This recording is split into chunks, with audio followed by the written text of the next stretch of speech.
Hello and welcome to the season 2 of Sustainability 100 Plus. Today we are hosting another masterclass on an interesting topic. What is the current renewable energy scenario in India?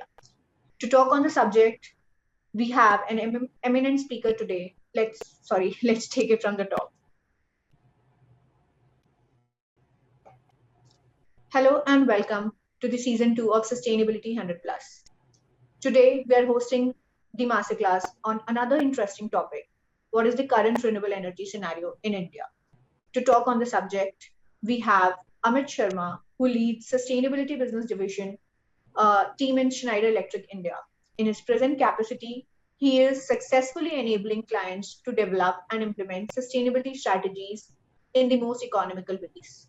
Amit has 18 plus years of experience in Indian power, renewable, and fuel markets.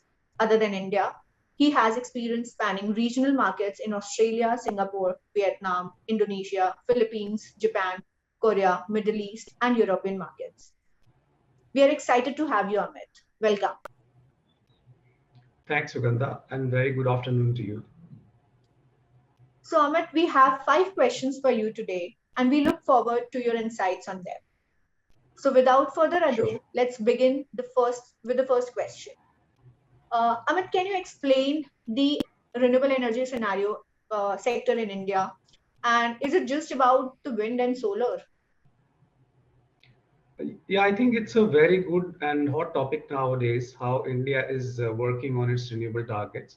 So, out of 400 gigawatt of total national level capacity, we have reached around 100 gigawatt from renewables, which is majorly from solar, which is around 50 plus gigawatts, and the wind, which is 35 plus gigawatts. And yes, there is small hydro and biomass based fuels as well.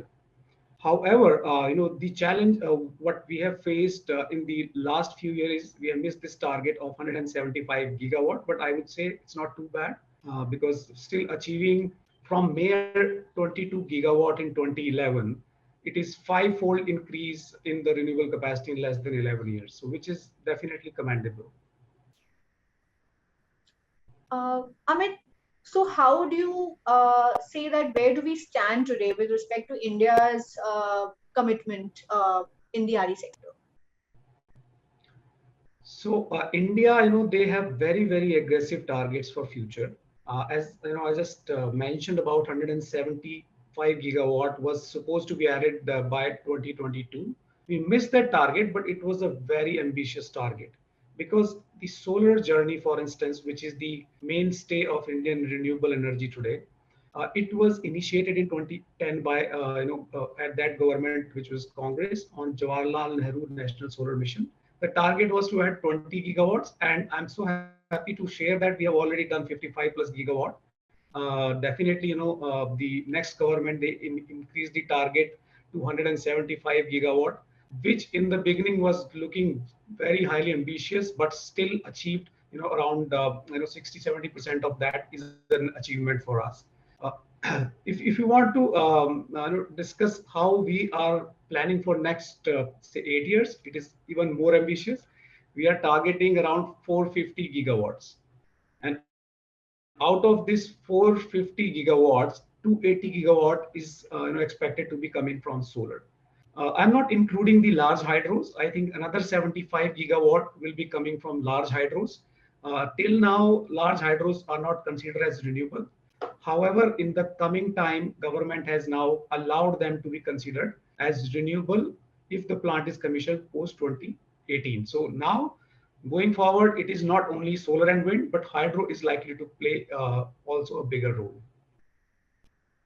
And how do you see what could be maybe the major challenges that the country faces with respect to achieving this goal? Yes, there are certainly few challenges, and as per the sector's understanding, which I've been observing for many years, the biggest challenge is the financial strength of distribution or the government suppliers, which is the utilities which are responsible to cater to the demand of all the customers in a state or in a district. So there is a huge debt burden on all of these utilities. And recently, Andhra Pradesh, for example, as a state, they defaulted on many PPA, which kind of took away interest of these solar developers from that state as an investment. So, investment friendly climate is definitely required to be further strengthened by somehow getting rid of the financial losses of this distribution utility. And government has planned it in the past, but still there is not much success. And hoping that in coming years, they are trying to get rid of it. The other challenge is definitely, the integration of renewables. Because if you have too much renewables, which is an intermittent generation, then your transmission grid stabilization is a big challenge. It happens across the world where, if you have, say, more than 30-35% of renewable, which is feeding the grid in terms of power, so the chances of transmission collapses are more. So the planning of this particular transmission grid, which is backed by some kind of, say, hydro storage or maybe battery storage kind of systems, and already there are some steps taken to cover it. But yes, it's still a challenge. The kind of targets we are having for 2030. Other Uh, than that, I think yeah, there is another challenge which I would like to highlight is the resources. The resources are definitely located in some of the preferred, I would say, solar irradiation places like Rajasthan or Gujarat, and then again, it's kind of overburdening those particular grids with renewables is also likely to be a bigger challenge for some of these states. do you also think that technology is also a challenge in these in the renewable sector, especially talking about from the perspective of the solar cells, solar panels, or even like they are also hearing about offshore wind plants and all. So do you think that is that also a challenge to maximize the RE mix exponentially, because the land availability or the area and the resources are also limited, right? Absolutely. I think technology is likely to play a very critical role going forward because the kind of capacity we are talking may not be required if we are able to increase efficiency of solar modules. So as of now, we see that generally efficiency is in the range of 70 to 20, 17 to 22% for solar, and wind is somewhere averaging around 30 to 35%. And going forward, if there is an increase in these efficiencies, it will definitely help India to achieve this bigger goal by deploying minimum resources like land and other areas. So the right question asked, offshore wind. The technology is still kind of economically unviable because it is much more expensive as compared to normal wind plant. And India is having a huge coastal line. So with technological improvement, once offshore wind also becomes economically viable, is likely to help increase the wind potential of the country. Yeah, absolutely. Also, in we have seen like recently the power crisis that the country has faced in the last couple of months, especially last year. So, what do you think? Like how the power sector crisis is directing towards the need of this increasing RE mix, and how is it all linked and connected, and is this going to be a benefit for? See, the recent power crisis, is because of a couple of main reasons. So the first and foremost reason was the increased commodity cost of for different fuels, and because of that, the availability or economical viability of say natural gas as a fuel was kind of washed away. India is not ready to buy power at 20 rupees per unit because again, we prefer to buy electricity at much cheaper rate. So the second challenge was imported coal, where India is supposed to import a lot of fuel from Indonesia and other markets. So there were some issues in getting those imports on time because this came as a sudden surprise after COVID. The demand of country increased almost 20%, which is the largest in many decades, to be very precise. And finally, to make the crisis worse, the mining capacity and the transportation capacity of domestic coal was very limited. So all of these things actually linked to the lower generation from thermal plants. Renewable actually helped to some extent to get some cheaper power to the grid. And in going forward, also the way now we are planning, we anticipate that renewable backed by storage and pumps, a hydro power plant is likely to play a very critical role to reduce India's dollar import bill. Already dollar is touching 80 rupees, which is the highest ever we have seen. So Yeah. yeah, so I think it is likely to play a very critical role going forward. But yes, with some kind of a stoppage on intermittency by adding storage systems to the renewables. Okay. And how do you think like corporates can play a major role in this transformation in terms of increasing the RE mix overall? Yes, corporates in fact are playing very critical role globally and in India also. So we all are aware of RE100 platform.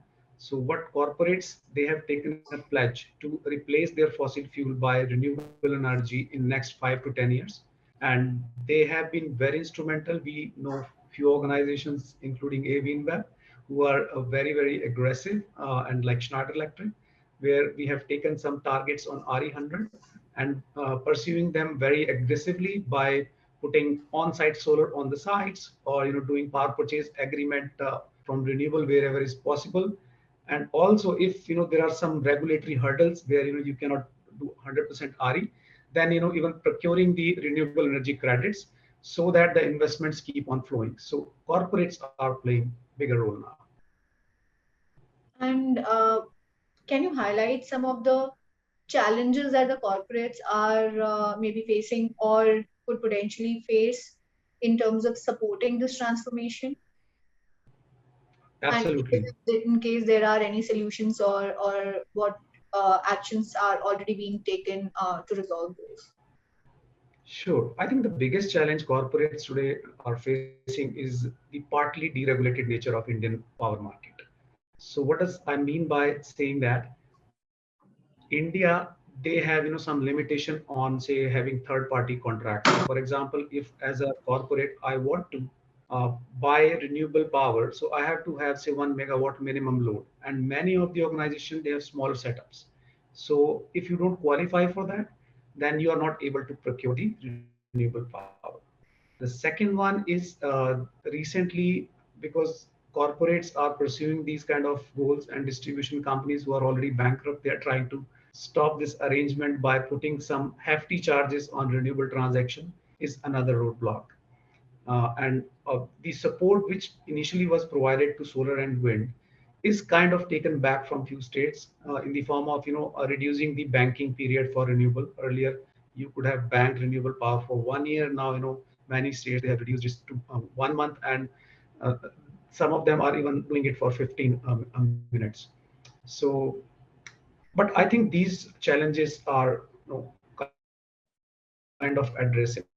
So I think we have worked with many corporates for policy advocacy with various government bodies, and making a case for them, highlighting their issues, how much pressure they are facing in terms of becoming renewable, but the regulations are not supporting it. Recently, a kind of directive has come from Ministry Ministry of Renewable Sources and Power Ministry, which is again further likely to be notified soon by Central Regulatory Authority.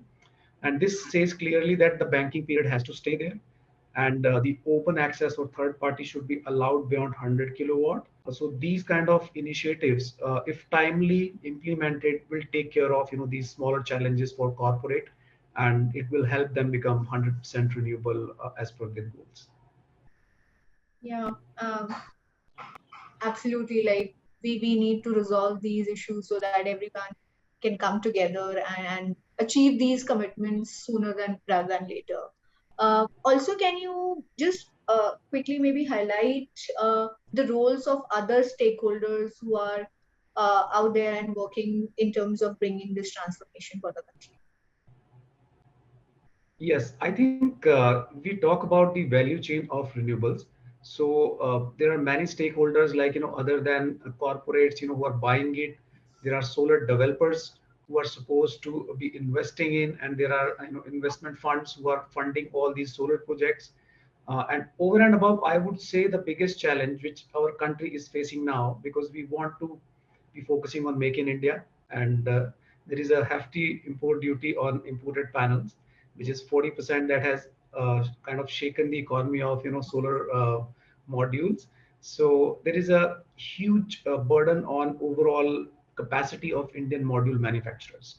So right now, what we hear from the market is there is not enough capacity available to meet the hovering demand of governments and corporates.